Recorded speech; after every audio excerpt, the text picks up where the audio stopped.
Supreme Lord, eternal truth, let us obey Thee alone and live according to truth. Paramo cha Prabhu Satyam Nityatvamev Kevalam Anuvartamahe Satyam Anujivam Kevalam Om Shantihi Shantihi Shanti. Namaste, good morning, Vande Matram, welcome all of you. The topic of this morning's discussion will be on mixing with people. So this topic, mixing with the people, it will be a discussion for the people who are pursuing the sadhana, method of sadhana. For these sadhakas, we are going to discuss on mixing with the people in the light of Sri Aurobindo's writings. Very interesting topic. Most of the time, even if we are staying in the ashram or outside, we have some human relationship with other people. So the people come, we mix with them, we try to have some interaction, we move here and there, we talk, we gossip, we move forward, we play with them. Something, maybe the part is very limited, but something it goes on. And on this regard, we'll have a discussion as quoted by Sri Aurobindo. Initially, Sri Aurobindo quotes here, mixing with people, laughing, joking, etc. is a kind of vital expansiveness. Mixing with people, laughing, joking, etc. is a kind of vital expansiveness. It is not vital strength. This expansiveness is also expensive. Very interesting. This is also expensive.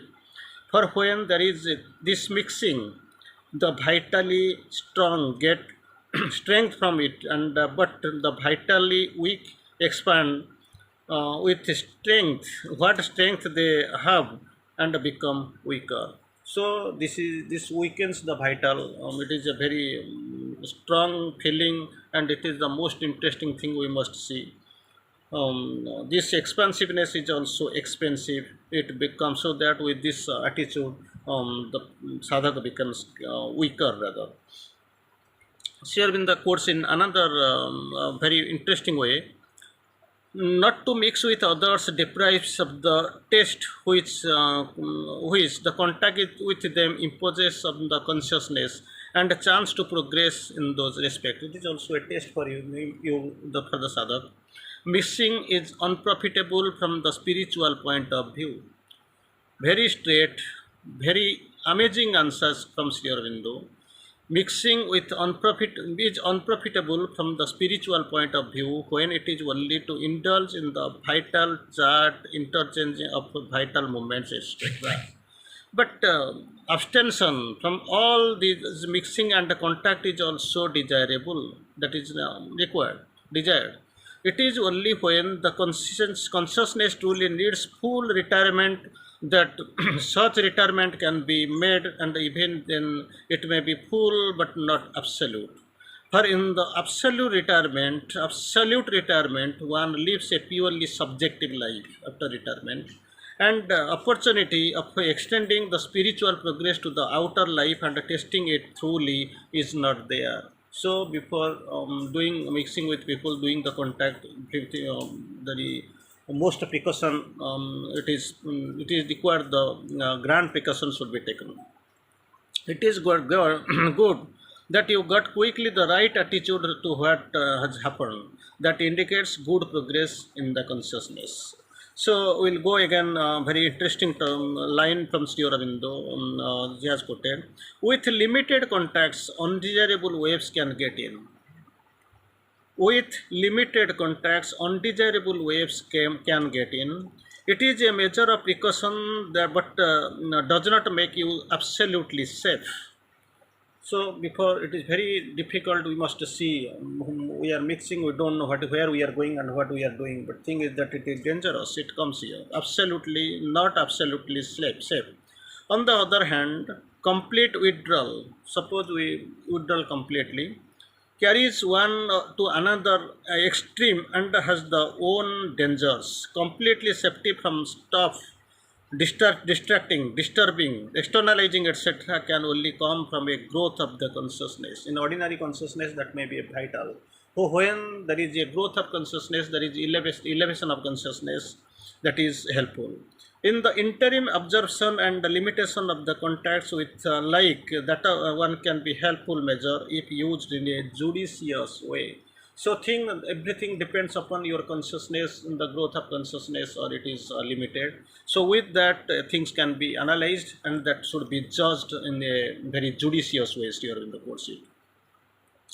It is very good. Again, Sri Aurobindo very interestingly tries to explain. It is very good that the condition you speak, has settled itself. There is a great progress. What about his explaining? As for the prayers, the fact is praying and the attitude it brings, especially unselfish prayer for others, prayers, but unselfish prayer for others, that is useful. Itself opens you to a higher power. But thing is that the prayer should be unselfish.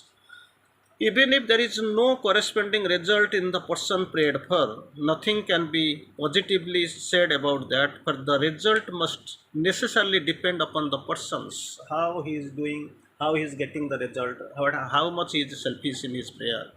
So either they are open or receptive or something in them that respond to the force the prayer brings down.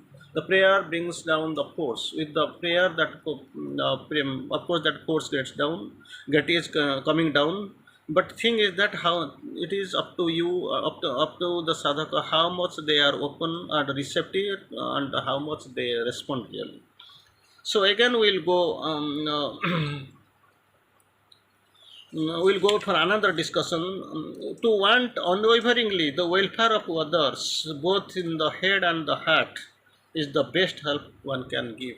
Unselfish mood. That welfare we must want, but without any selfish motive. Unwaveringly here in the course, that is also good. Yes, it is dangerous to sympathize with anyone gone wrong. So, but it puts one in touch with the adverse force. That is it's a good sign that you sympathize, but actually it brings you in the touch with the adverse force that upset him, and the force at once tries to touch you and make its suggestions and containment in the sort of contagion or infection. That is also that danger is a contagion, and another thing is that infection chance is there, of course. Again, we'll see the help one gives is always a little doubtful and imperfect one. We offer help, we feel proud that we are helping somebody, but thing is that there is a little doubtful and imperfect. And secondly, number two, this is the danger so often emphasized by experienced yogis of taking on oneself the difficulties of those who one helps.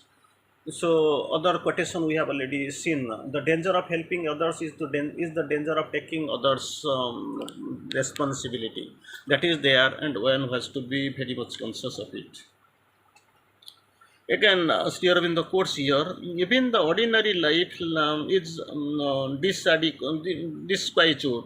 Even in the ordinary life, disquietude and depression create unhelpful atmosphere. Even if it is not a yogic life, in ordinary life also, this disquietude and depression, it creates unhelpful atmosphere for one who is ill or in difficulties.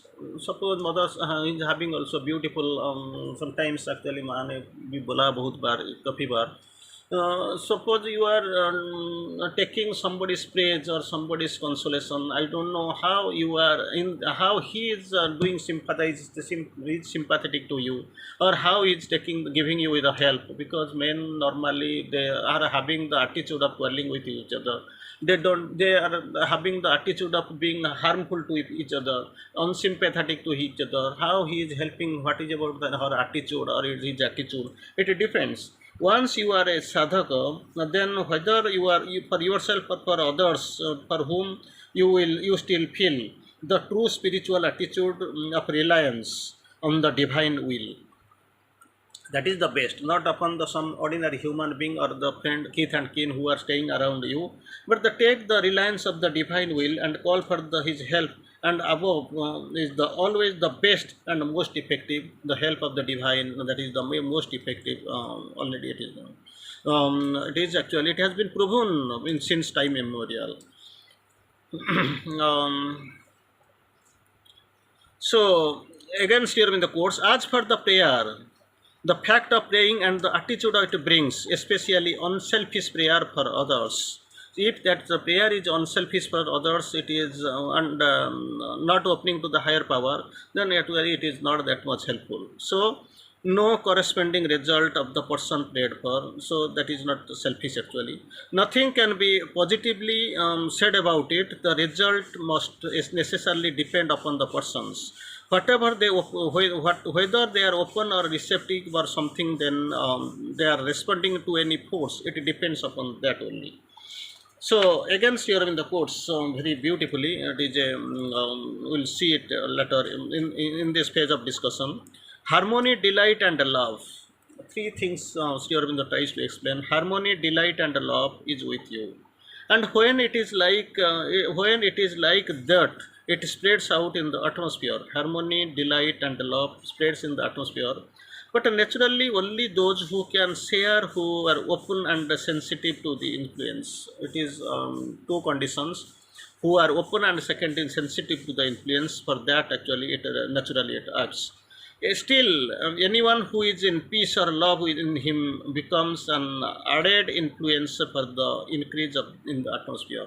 That the condition is that it is helpful. Harmony, delight and the love, they are helpful, but thing is that that should be naturally for those who are open and sensitive, so that it will come. It is quite possible that one person can get depressed by talking with another. Very depression, this it comes, you don't know, you feel they are actually very much related, very much kith and kin, they are having some good heart and so. But thing is that sometimes you don't know, that is not a measuring rod, and you don't have that opening or in that faith, that attitude you can rush inside taking in another. Talking means a vital interchange. During the course, what talking means, it is a vital interchange, so that it can always happening on the way it is happening, whether they have observed rightly in a particular case or another matter.